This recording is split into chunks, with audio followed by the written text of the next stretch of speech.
नमस्कार, मैं ओमदेव। आज हमें दिल्ली के जंतर मंतर पर हमारे साथ हैं और राजस्थान की भीम आर्मी की पूर्व उपाध्यक्ष सोनिया जोया जी बीजेपी के नेता कहते हैं कि देश में अमृत काल चल रहा है, आज़ादी का अमृत महोत्सव है। हमारे समाज के व्यक्ति के ऊपर पेशाब कर दिया जाता है और आपने देखा है कि पिछले टाइम में एक हवाई जहाज के अंदर एक महिला के ऊपर पेशाब कर दिया गया। हाँ, आरोपी शंकर मिश्रा जी ने उनके ऊपर, मुख के ऊपर पेशाब किया।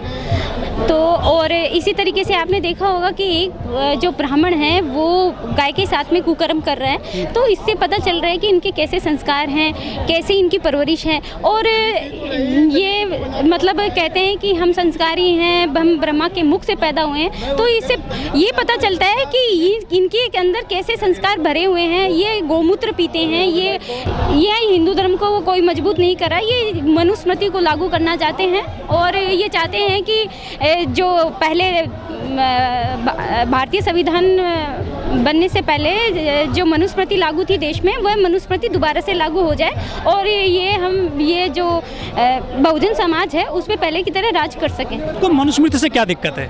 हमें मनुस्मृति से ये सबसे बड़ी यही दिक्कत है कि मनुस्मृति बहुजन समाज को मनुष्य मानता ही नहीं है। वो मनुष्य को पशु से भी गया गुजरा मानता है। उसमें महिलाओं की तो बहुत ज़्यादा दयनीय स्थिति है। महिलाओं को एक इस्तेमाल करने की वस्तु समझा गया है। आज मेरे माथे पर भी कोई सिंदूर नहीं है, गले में मंगलसूत्र नहीं है और वो कहीं मुंह दिखाने के लायक नहीं रहेगा। उसके काला मुंह करके, जूतों की माला पहना के और पूरे देश के अंदर है ना उसका जुलूस निकालेंगे कि वो खुद अपने पैदा पर्ची निकाल देंगे।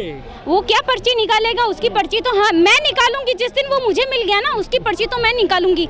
उसका पूरे देश में ना जुलूस निकालेंगे। वो एक ढोंगी पाखंडी है जो कि देश की भोली वाली जनता को मूर्ख बना रहा है और कुछ नहीं है।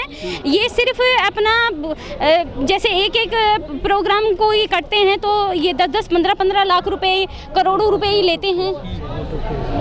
हाँ, और ये मतलब सिर्फ पैसों पर ध्यान देते हैं। और जबकि जनता को ये कहते हैं कि ऊपर वाले में ध्यान लगाओ, ऊपर वाले में ध्यान लगाओगे तो ही मोक्ष मिलेगा। जबकि इनका असली मोक्ष है वो सिर्फ पैसा है। इनको सिर्फ पैसा चाहिए। महिलाओं को प्लॉट बोला उन्होंने, लेकिन किसी महिलाओं ने विरोध नहीं किया वहाँ पर। महिलाओं ने इसलिए विरोध नहीं किया क्योंकि महिलाएं खुद अंधभक्त बनकर, पाखंडवादी होकर और इस चीज़ को समझ ही नहीं पा रही हैं कि उनके खिलाफ जो ये भड़कीला उन्होंने बयान दिया इतना कि उनको ये खाली प्लॉट बता दिया कि जिन महिलाओं के माथे पे सिंदूर नहीं होता, गले में मंगलसूत्र नहीं होता, वो महिलाएं खाली प्लॉट हैं। ऐसा बयान देखिए। को वस्तु बता दिया यूज करने की। हाँ, तो इसी वजह से तो मणिपुर वाली जो घटना हुई है और आए दिन हमारे देश के अंदर जो लाखों बहनों के साथ में गैंगरेप होते हैं, बलात्कार होते हैं, उनके साथ में मानवीय शर्मनाक घटनाएं घटती हैं, उसकी सबसे बड़ी वजह यही है कि धीरेन्द्र शास्त्री जैसे पाखंडी बाबा हैं वो ऐसे बेतुके और निंदनीय बयान देते हैं। काय का भक्त है वो एक ढोंगी है और ऐसे ढोंगी पाखंडी का चेहरा धीरे धीरे जनता के सामने आ रहा है। सुहानी शाह से उसकी मीटिंग करवा दो तो पता चल जाएगा कि कौन कितना ज्ञानी है, चमत्कारी है, पता चल जाएगा। लेकिन सनातन धर्म की बात करते हैं, वो हिंदुओं को मजबूत करने की बात करते हैं। मैं मानती हूँ कि इसमें कोई वो हिंदू धर्म को कोई मजबूत नहीं करे। मानव धर्म सर्वोपरि है, मनुष्य को सर्वोपरि मानना चाहिए। वो महिलाएं जा रही हैं उनके दरबार में, कोई विरोध नहीं जता पाती हैं। वो विरोध अंधभक्ति की वजह से नहीं जता पा रही है। अच्छा, ये कौन महिला होती हैं जो विरोध नहीं कर पाती?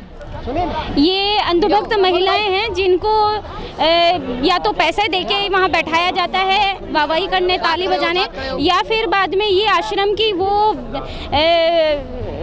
अंधभक्त महिला हैं जो कई मुस्लिम महिलाओं को भी उन्होंने इनका हिंदू धर्म में ले आए हैं, उनका जो धर्म बदलवा दिया है, शादी भी करवा रहे हैं वो। ये सब झूठ है। इसमें ऐसा कुछ भी नहीं है कि उन्होंने मुस्लिम धर्म की जो महिलाएं हैं उनका धर्म परिवर्तन करवा दिया हो। ऐसा तो हमारी नजर। देश के नेता भी जा रहे हैं, अफसर भी जा रहे हैं उनके यहाँ पे, वो घुटनों के बल लेट जाते हैं। अभी चुनाव का टाइम है तो चुनाव के समय में जो बड़े बड़े नेता हैं, मंत्री हैं, उनको ऐसे ढोंगी बाबाओं की जरूरत होती है क्योंकि उनके पास में अच्छी खासी अंधभक्तों की भीड़ होती है, इसलिए वो लोग वहाँ जाते हैं। लेकिन इनके दरबार से जो है हर महीने दर्जनों महिलाएं भी लापता हो रही हैं।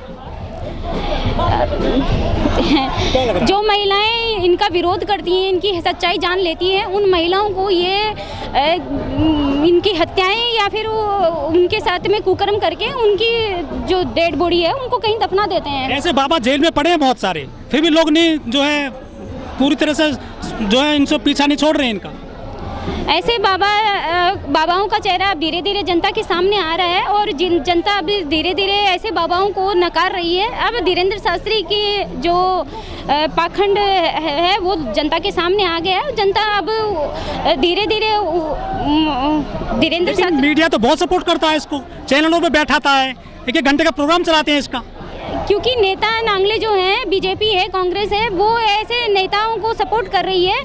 अभी चुनाव का, मैंने जैसे पहले भी बताया आपको कि अभी चुनाव का समय है, तो चुनाव के समय में ये बाबाओं के पास में जो नेता जाते हैं वो वोट बैंक के लिए जा रहे हैं उनके पास में। अगर आपसे कहा जाए कि बाबा की पर्ची निकालिए, फिर क्या बताएंगे फ्यूचर इनका? मैं उनको ये बताना चाहूँगी कि वो कहीं एक बार हम लोगों के सामने आमना सामना करें हमारा, हाँ हम उनकी पर्ची वो निकालेंगे कि वो दोबारा कभी किसी की पर्ची निकालने के लायक नहीं रहेंगे।